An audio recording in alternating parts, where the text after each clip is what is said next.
I always carry this Staedtler. It's a Staedtler eraser. And it's terrible for a carbon footprint. Look at this, ladies and gentlemen, plastic. But it's got an eraser in here that you can trim down and keep nice and sharp. Mine is not sharp right now, but should be. A Staedtler 3H pencil. Now, why a 3H pencil, you might ask? Well, because I like a pencil that is not terribly expressive. And that is because it's too easy to rely on the beauty of the mark if you use a soft pencil. If you use a hard pencil, the temptation is to really push in there and score into the paper. You have to learn not to do that. But the thing that's great about a hard pencil is it allows you to make the mark, but the mark itself is not that beautiful, okay? And that's important because the drawings in the sketchbook are not finished pieces of art. They're merely means to the end. You know, they are familiarizing ourselves with the necessity of getting the shapes right. You got to get the shapes right in your paintings. So recently, right now I've been using this disposable Papermate mechanical pencil because my former bookkeeper bought a box of them, and I'm just slowly going through them. And that's fun. That is a softer pencil, I will say.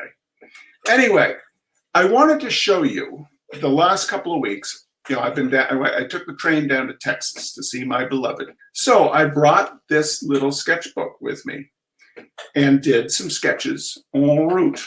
That's French for en route. Okay, so I have the larger sketchbook over on the left, and that one's about, what, 10 by 12, something like that. Then the little Royal Talon sketchbook, which is, what, 3 by 5. In the middle there is the great AFMAT mechanical pencil sharpener that gives you nice long points, and then a general extra hard charcoal pencil, the Staedtler 3H pencil, that disposable mechanical pencil, and the Staedtler eraser tool. So this was the first sketch I did. And it's kind of the most finished looking of the sketches.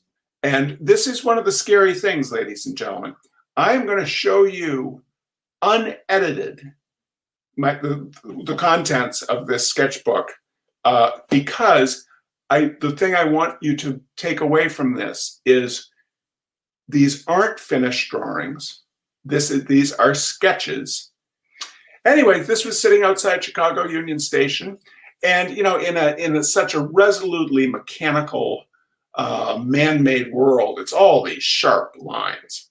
So I was just trying to be very aware of, you know, the getting into the groove of getting the shapes in the right place. That's really all I was doing. This verges on an abstract, you know. This was on the train. Now, people often say, oh, on the train, it must be wonderful for sketching. Well, not really, because you're on the train. The train's going like... So the sketches have a somewhat looser aspect to them. And to take the train to Texas, from Chicago, it heads south. Cat on lap. And there's a lot of real flat land. This is just south of Pontiac, Illinois. And I was just trying to think about how do I depict moving in a train while I'm you know, in a sketchbook, something as static as a sketchbook. So it's these long horizontals. Dallas, Texas, the train stops for about 25 minutes in Dallas. We were ahead of schedule. We stopped for about 35 minutes. And so this was just out the window of my sleeper car. So this is just out the window. There are the thing that's great about doing these quick sketches is you're confronted with whatever it is you're looking at. And it was this parking lot with a skyscraper behind it and some trees. And so I got the chance to do a little pencil sketch of the car. Notice the back of the car in the foreground. When drawing cars, don't worry about drawing every bit of the car. You want to get how a car sits in the landscape. And it's the heavy shadow underneath the bumper, usually the bezels of the tail light, the windshield. You don't worry about getting all of the fascia exactly correct or anything. Not a great drawing, not trying to be a great drawing. Now here's even a worse drawing. This was using the disposable mechanical pencil. And it was really clear, and there was no humidity in the air. So everything was super sharp. And I wanted to try to capture that. But I also got interested in the architecture of the building in the shade in the foreground. And so it ended up being kind of betwixt and between. But I still am, nonetheless, in a sketch like this, I am attempting, there's drawing, there's perspective involved, not exactly correct, but there is perspective involved. And I also now have, in this little sketchbook, I've got a record of that trip down to Texas. Then I arrived at Betty Sue's house. And it's very warm for someone from New England to show up in Texas, even though it's October in Texas. Still warm. So I just sat in the shade of Betty Sue's front portico entrance and did a quick sketch of the house across the street, just a line sketch.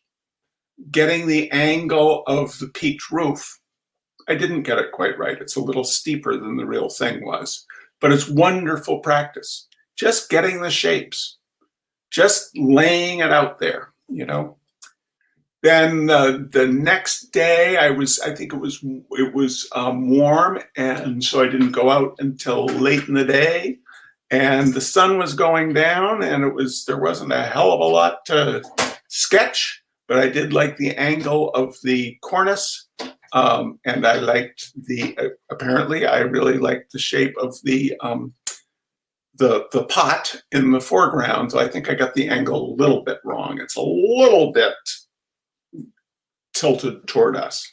But again, just how do everything out there was green. The house was green. The trees were green. There were a whole bunch of trees. They were all green, very little difference in value. So the question is, how do you depict that without having it just be one shape? So you're experimenting with values, experimenting with a different way of making the mark. Notice the kind of poorly scumbled tree in the upper middle, and then the more kind of directional tree or bush down toward the pot. I like that, the more directional stuff, better than the poorly scumbled. Whenever you don't think you have anything handy to draw a tree.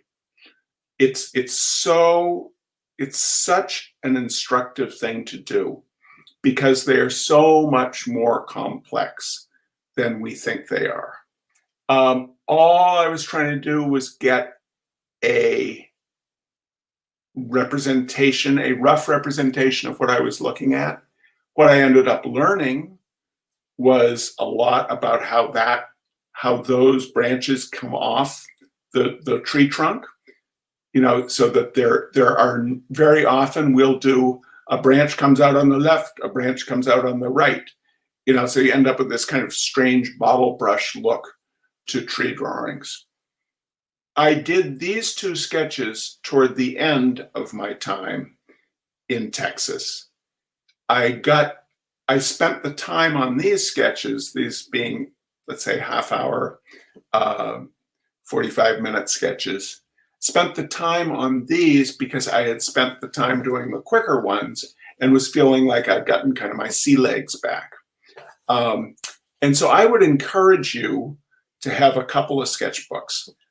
Trying to do a regular sketching practice is of utmost importance. It's more important than any other aspect. You can have the nicest brushes in the world, but if you do not have a command of how you're doing, how you are building the image, then you're going to be, you can always copy something, but you're going to be frustrated until you start understanding it, internalizing layout and values.